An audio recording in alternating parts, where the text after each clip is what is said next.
On July 9, 2025, key officials from the National Health Insurance Authority shared important updates on their work to expand access to health care across the Gambia. Dr. Ismaila Sise, Minister of Information, Media and Broadcasting, spoke about major government developments.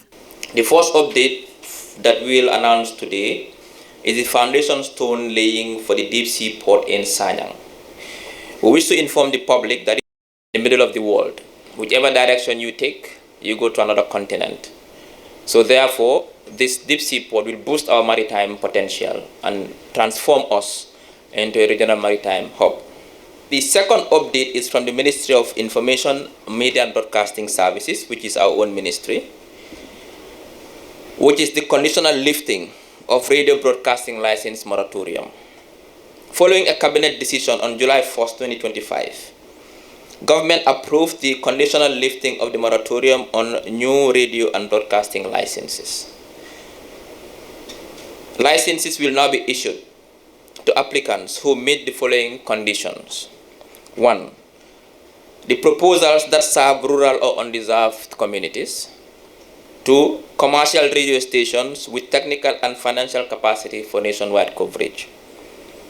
This move is intended to strengthen media pluralism and expand public access to information, especially in hard-to-reach communities. Another update is from the Ministry of Foreign Affairs, International Cooperation, Gambians Abroad, that Minister Dr. Momodu Tangara has resigned and has been appointed as EU representative. Dr. Momodu Tangara, Honorable, has stepped down as Minister of Foreign Affairs following his appointment as the African Union Special Representative to Mali and the Sahel.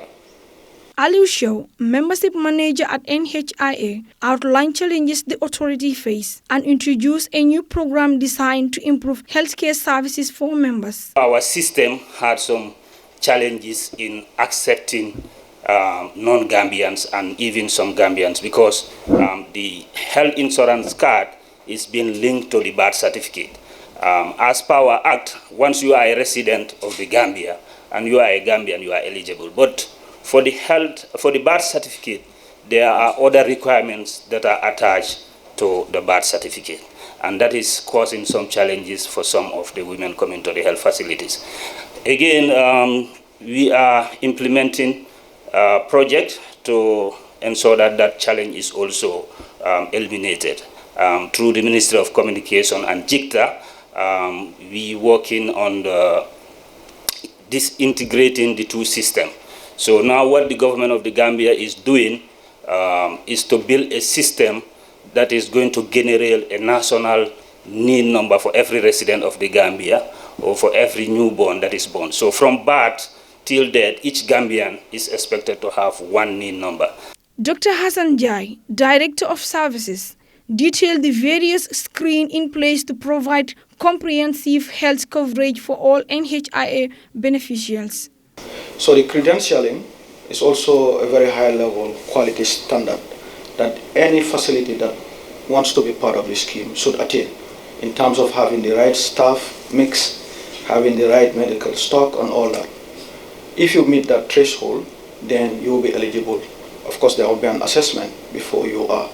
So for now, we are doing a blanket credentialing because, like you know, the public sector, the perceived quality care is still challenged, right? So, but with the funding that is coming their way, we are hoping that they can improve to such a standard that when we are ready for the credentialing, they will be ready to pass. We will have the same credentialing. Of course, the threshold will be different, like I said. Even for the tariff, it will be different from the public. For the private, the Act clearly states that they are also, well, should be part of the scheme. So what is good about public-private mix, like all other countries that implement social health insurance, is its post-performance. Where there is competition, there is continuous investment to improve quality. Okay. So we will have the credentialing for both public and private. Hopefully when we are ready for the private, we will set that standards, and when they qualify, they can be part of it. Of course, the NHIA continues to play a vital role in ensuring health services are accessible and affordable to all Gambians. Reporting for GTTV News, I am Amijalo.